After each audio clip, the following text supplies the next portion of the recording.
You have reached Red Steele's Awesome Toy Collectors Review. I'm your man, Red Steele, and today I'll be reviewing from the Marvel Legends series, The Age of Apocalypse X-Men Magneto.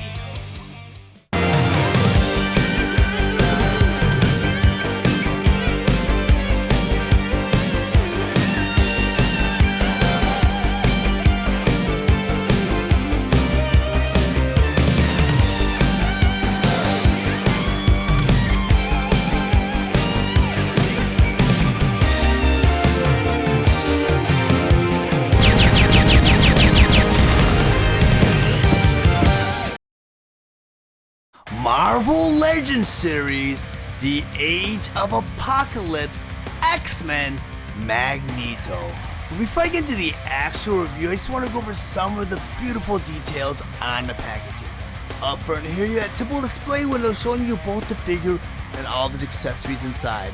Then on top of the box you have The Age of Apocalypse. Then over here you have Marvel Legends series, and below that you have X-Men Magneto. Then on the side of the box here you have a beautiful illustration of Magneto with Apocalypse above him. Then on the other side you have the exact same illustration. Then on top of the box you have the full illustration of Magneto. Then over here it says Magneto.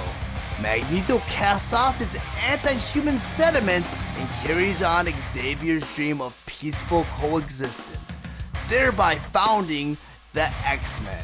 Then down here you have the Build-A-Figure Colossus. Then over here you have the cross-sell of the Age of Apocalypse figures. Marvel Legends series, The Age of Apocalypse X-Men Magneto.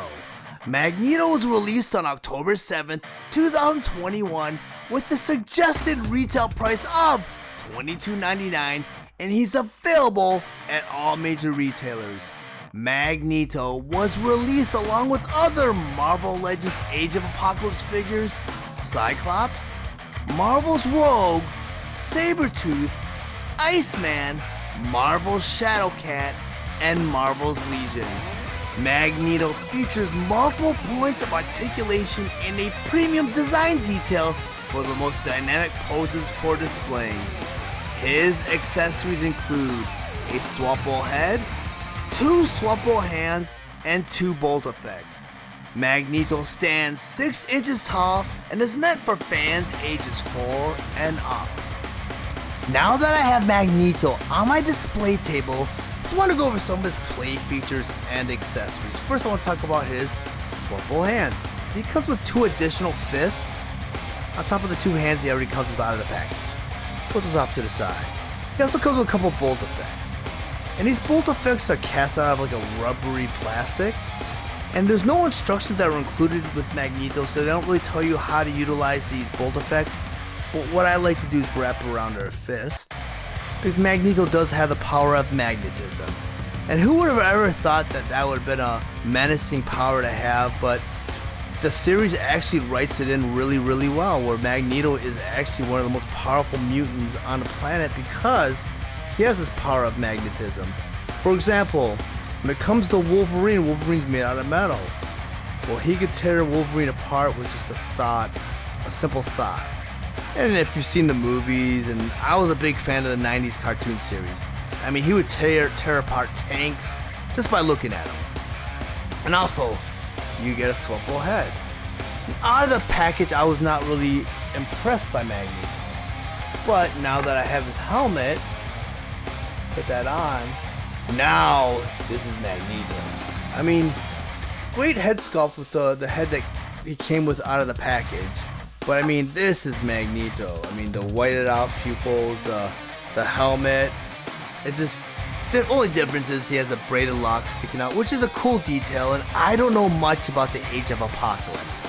I got into the X-Men comic series very infrequently, and I know I got onto the series with Onslaught, but I think that's the series that happened after that, or I'm not sure. I think Age of Apocalypse was just a different alternate timeline where Magneto was a leader of the X-Men and he was battling against Apocalypse, and he was Charles Xavier long past, and he was a good guy, and very complicating, and over the years I know a lot of the other branches and universes and this and that, they kind of broke off in different directions. But I'm gonna go ahead and rotate this figure around so you guys can see what this figure looks like from all angles. He is one of my favorite X-Men, him and Gambit. So I'm so glad they made this figure. I'm just a little disappointed that they molded the cape in a plastic. I kind of like the soft good capes better. That's kind of one of my pet peeves. But if you guys are interested in picking up your copy of Magneto, I do have a link in the description below. Magneto is a very hard figure to find in stores. The only figures I saw from this series on pegs was actually just Cyclops and Marvel's Rogue. I did not see any of the other figures on pegs. I mean, I did find this figure, and I found Legion and Shadowcat, but I went to the Midwest to find those 3 figures. I saw an Iceman, but his package was pretty damaged, so I kind of passed on him, and I have yet to see Sabretooth on pegs. But if you guys found any of the information in this review valuable, please like and share this video. Also, if you really enjoy my content, please subscribe to my channel. And while you're there, click the bell to be notified of any future reviews. I want to thank you guys for watching Rad Steele's Awesome Toy Collector Review. I'll check you guys out next time.